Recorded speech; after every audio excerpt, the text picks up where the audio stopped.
Hello, and thanks for tuning in. In this review, I'm going to be taking a look at a slasher film that introduced the world to Harvey Weinstein. And now, The Burning.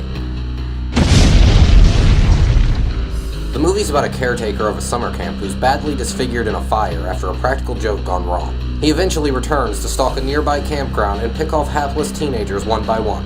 The story is based on Cropsey, a popular urban legend from the New York area. And as I mentioned at the start of this review, it was co-written and produced by both Weinstein brothers, Bob and Harvey. The movie has also been accused of being nothing more than a Friday the 13th knockoff, and that's kind of true, though allegedly it was written years beforehand. After a pretty entertaining opening, things do slow down for quite a while. In fact, it's not until the third act that things really start going crazy. The ending is pretty satisfying though, so I would say it is worth the wait.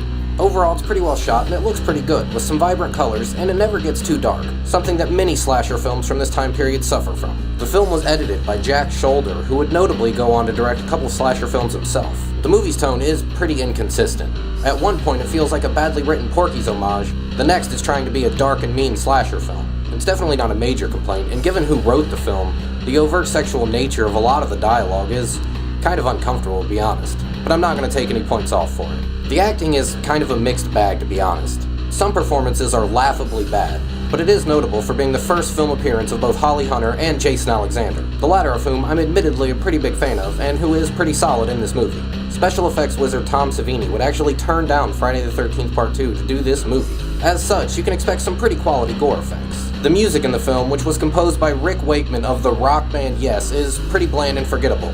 Definite low point for the film. In closing, with all the controversy aside, and with the accusations of being a bland knockoff of Friday the 13th, The Burning manages to stand on its own and become an interesting entry into the slasher film genre.